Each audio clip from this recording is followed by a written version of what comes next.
موجودين النهارده في المطريه. المطريه طول عمرها ناس جدعان وناس محترمين، والنهارده وجودنا معاهم ده شيء شرفنا احنا مش شرفهم هم. شرف لنا كلنا احنا النهارده موجودين في المطريه مع الناس الجدعان والناس الكمل والناس المحترمين. والشيخ محمد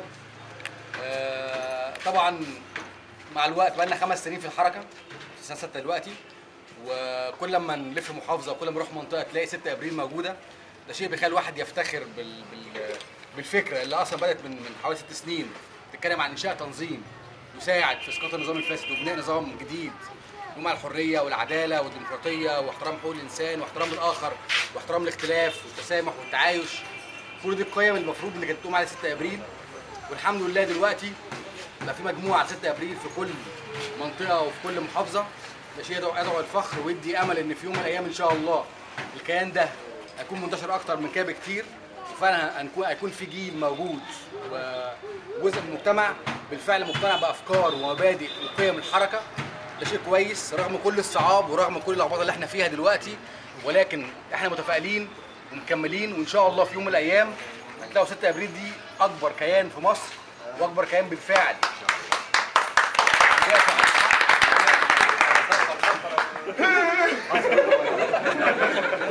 كان بالفعل بيدافع عن الحق. يعني مهمتنا الرئيسيه ان احنا ندافع عن الحق بغض النظر عن اي اتجاه سياسي، بغض النظر عن اي خلاف سياسي ما بين الناس وبعضها. مهمتنا الرئيسيه ان احنا ندافع عن الحق، وده اعتقد ان هو يعني قيمه كبيره جدا. ما ينفعش تحت اي صدام او اي مشاكل سياسيه او اي وضع في المجتمع ننسى القيمه ديت. احنا بندافع عن الحق، حق الناس ان هي تعيش عيشه كريمه. احنا لا ناس بننافس على سلطه ولا حزب سياسي مهمته ان هو ياخد اكبر قدر من مقاعد البرلمان او ما شابه. احنا ناس كل مهمتها في الدنيا ان احنا نشوف الشوارع نظيفه، نشوف الناس بتعلم كويس، ولادنا بيتعلموا كويس، نشوف اي حد عايز يعني يقضي مصلحه حكوميه او يمضي ورق او ان هو يشوف حياته ان هو يلاقي المهمه دي او الخدمه دي عنده بمنتهى السهوله.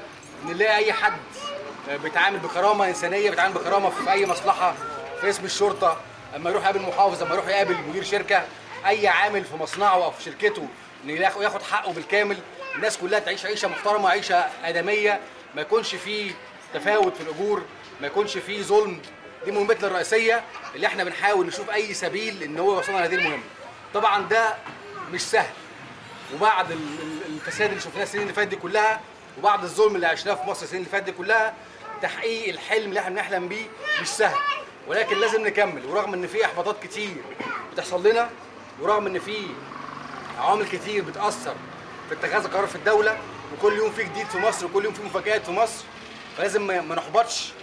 وحتى لما الحركه يحصل فيها ازمات برضه ما نحبطش، ونكمل على مبادئنا ونكمل على هدفنا، وما نخافش من اي مزايدات، ما نخافش من اي تخوين، ما نخافش من اي هجوم.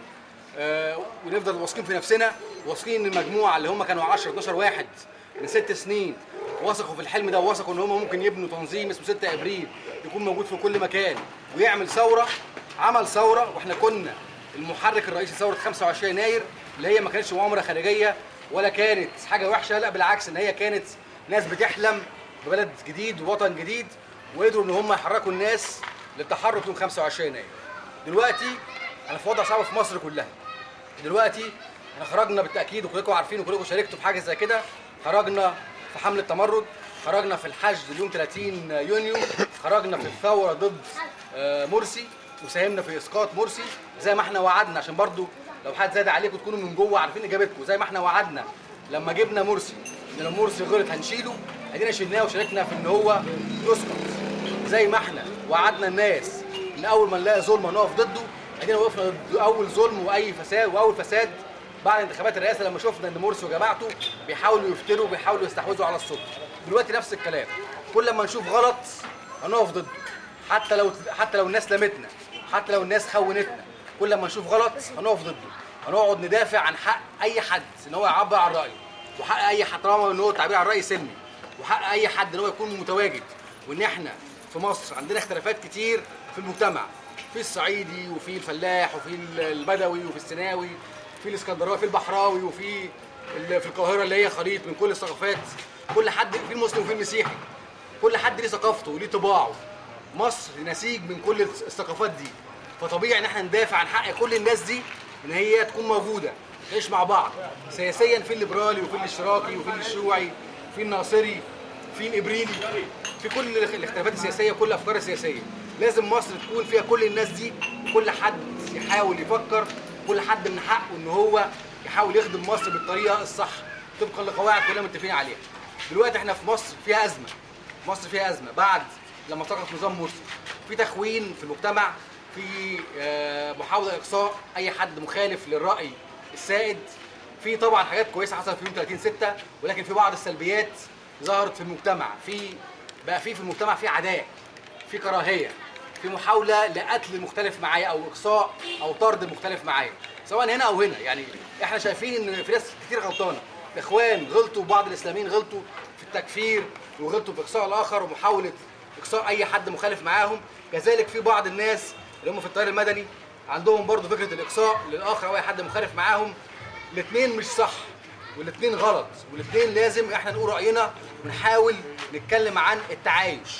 ده بجد دي قيمنا، قيم الحركه، التعايش واحترام الاختلاف واحترام اي فصيل سياسي، واللي غلط يتحاسب، اللي غلط في عصر مبارك يتحاسب، واللي غلط في عصر مرسي يتحاسب، واللي حرض على العنف برضه يتحاسب، واي حد فاسد زمان في ايام مبارك او فسد في ايام مرسي او بيفسد دلوقتي برضه يتحاسب.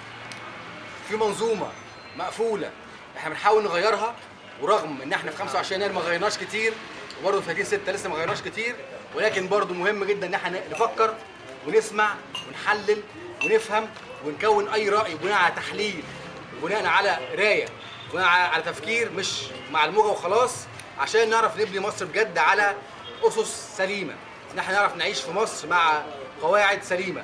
لان ما ينفعش نطرد ناس 100,000 او 200,000 او نص مليون دول مش مصريين، دول بره مصر، ده كده مش حل.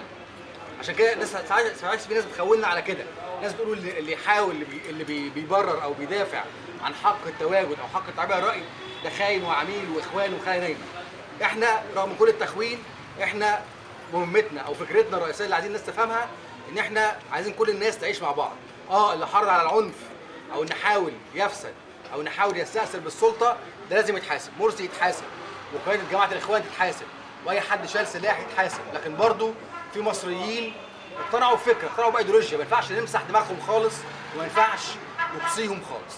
دي الفكره الرئيسيه، ومهما خويوها هندافع عنها، وان احنا مهمتنا الرئيسيه نبني بلد بجد فيها اداره سليمه وفيها شفافيه وفيها محاربه للفساد وفيها عداله وفيها كرامه وفيها تعايش وفيها احترام للاخر، المسلم والمسيحي، الليبرالي والاشتراكي والاسلامي والناصري والمستقل واليسار الديمقراطي، وكل الافكار كلها تحترم والناس كلها مع بعض تحاول بجد تفكر في بناء بلد. ده دلوقتي مش موجود، واحنا في وضع صعب وفي ضبابيه وفي تخبط عند الناس كلها. كل الاحزاب كل التيارات عندها نفس التخبط اللي عندنا، وفي دلوقتي بقى في ازمه حوالين ايه الصح وايه الغلط، بقى في الناس كلها عندها نفس الازمه. ناس كتير كانت بتدافع عن مبادئ قبل الثوره دلوقتي تجاهلها عشان روح الانتقام وروح التشفي وروح الكراهيه. ده مش صح. خلينا ثابتين على مبادئنا وخلينا مصممين عليها، وخلينا عارفين ان مهمتنا اصلا في مصر، مهمه 6 ابريل في مصر هي ان احنا نعيش في بلد فيها عداله، في حكم رشيد، وعايشين في بلد الناس كلها عايشه مع بعض بكل اختلافاتهم، تعيش مع بعض. حتى اللي كان زمان حتى عضو حزب وطني وعضو انضم للحزب الوطني شاب زينا عمل استماره عشان يطلع رحله وفكر بعد الثوره ان ده كان غلط وعايز يفيد بلده، برضه ما نقصهوش، بجد ما نقصهوش. عايزين بقى نبني نفكر في المستقبل ازاي نعيش مع بعض وازاي نساعد بعض وازاي نبني مصر بجد. فاخر حاجه، رغم اي تخوين افخروا ان انتوا 6 ابريل، افخروا ان انتوا من الناس اللي بدات من 6 سنين ايام ما كان اي حد يتكلم عن مبارك كان بيتحبس، اي حد يفكر يعتقد مبارك كان بيتحبس، اي حد بيتكلم عن فساد كان بيتحبس.